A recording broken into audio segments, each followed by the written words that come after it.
Hi, Acadiana. I'm Meteorologist Dave Baker. Happy Tuesday to you. Welcome to Let's Talk Tropics, a discussion on what's going on in the Atlantic tropical basin, including any kind of active storms or waves that we need to be watching out for the next couple of days. Hurricane season, of course, continues until November the 30th, so we aren't even quite to the halfway point just yet. And we've got a lot of the busy season still ahead. So let's go ahead and get started with what we've got outside right now. It's a hot one out there, 94 degrees. We do have a heat advisory in effect for all of Acadiana. That heat index is already at 106 as the dew points have made a big return back into the mid-70s.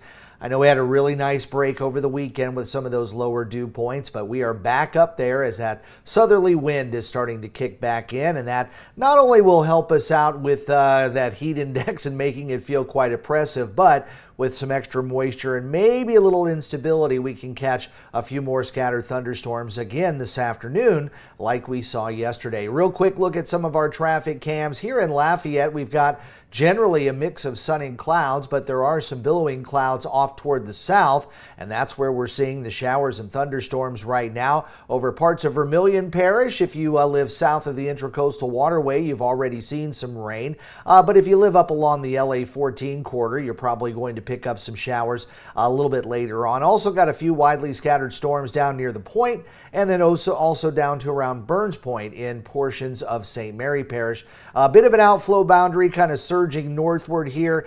This could bring some more showers and thunderstorms perhaps over parts of the I-10 corridor here over the western sections. So be on the lookout for that coming up here in the next hour or so. As far as our active weather, we still have Tropical Storm Ernesto, which has been strengthening even though it's been kind of bouncing around some of the northern leeward islands there. It continues to move fairly rapidly off toward the west-northwest. And there's a look at your coordinates, 16.9 north and 62.6 west. Those winds are currently running about 50 miles per hour with the pressure down to 1003. And it is looking much better organized now here on the satellite imagery. You've got some fairly light wind shear in the area, so it may get its act together a little bit more before it gets over to the Virgin Islands and over toward Puerto Rico, and then it's expected to be picked up by a trough and also kind of rounding the western edge of a big ridge of high pressure that's over the Atlantic Ocean, and that should hopefully keep Ernesto away from the continental U.S., although we are going to be seeing the U.S. Virgin Islands as well as Puerto Rico affected here. And they have tropical storm warnings and hurricane watches that have now been posted for those areas.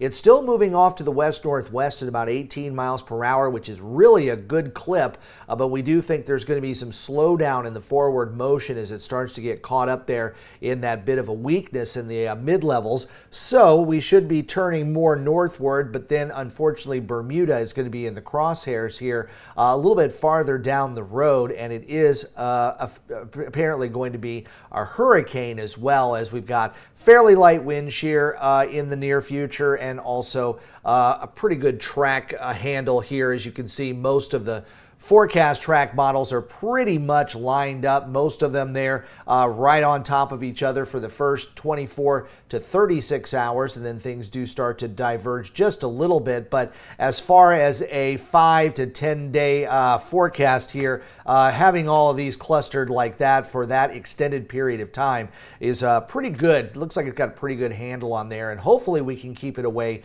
from the Canadian Maritimes as well. Unfortunately, though, Bermuda is in the way of all of that, and on the intensity side of the models, most of them keeping it a tropical storm at least for the next day and a half, but virtually all of the models, once it starts to move away from Puerto Rico and out into the open waters of the Atlantic Ocean, you can see we're anywhere from the Category 1, Category 2, and even a few of them getting it up to a major hurricane before weakening about 7 days from now as it moves out into the central part of the Atlantic. So as far as for us here along the Gulf Coast, we don't have too many worries about Ernesto.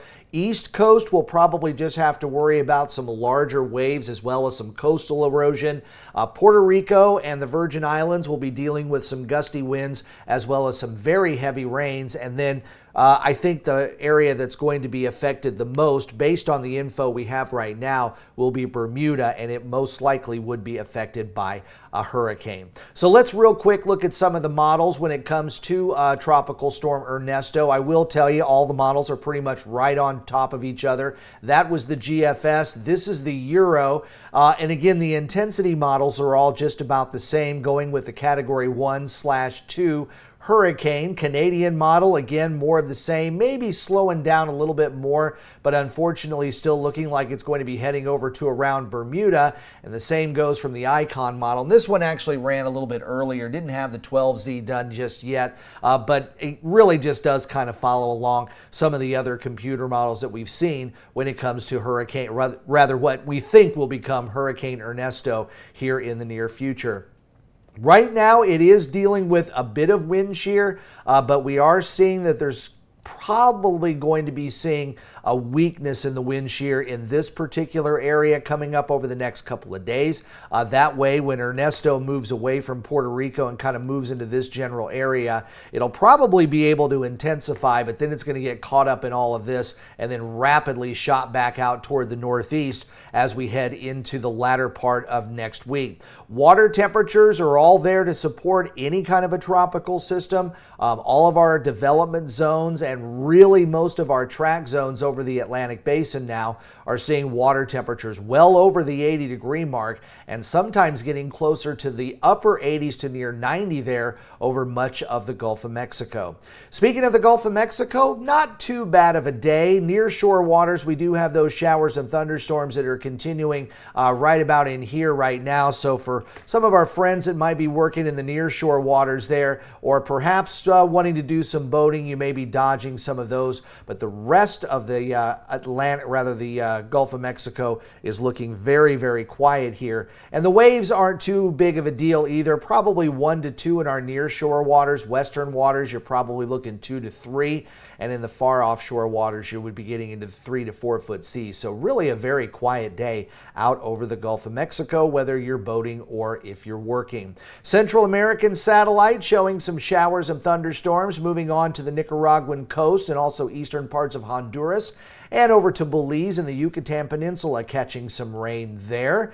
And other than Tropical Storm Ernesto, we do have a couple of other tropical waves that are out there. This one kind of following in its footsteps. Some of the models last week were having this intensify into another tropical system. Most of the models that we've been looking at over the past couple of days aren't too impressed with this, but we'll keep an eye on it as well. And another trough that's now starting to push off the African coast might have some promise a little bit farther down the road. You can see there's that wave kind of coming off the African coast right now. So one tropical wave there, one right there. And of course, you've got Tropical Storm Ernesto there in the far eastern part of the Caribbean. So a parade of storms is a possibility, or Ernesto may be the only game in town, but the general direction of everything is going to be west-northwest and then turning more to the north as we've got more of a ridge of high pressure here, and we've got some troughs that are pushing off the North American continent, and some of those troughs are looking fairly impressive. A couple of them that might be able to pull another wave of some drier air maybe down toward the Gulf Coast in about a week to 10 days. So I would really love to see that happen again, because I sure enjoyed last weekend with the dry air in place. So only thing we've got out there for today is what we've got is Tropical Storm Ernesto. I don't think this is going to be much of an issue for us here in the Acadiana area nor along the Gulf Coast. And it looks like for about the next week to 10 days, we might be in pretty good shape here along the Gulf Coast and much of the Gulf of Mexico.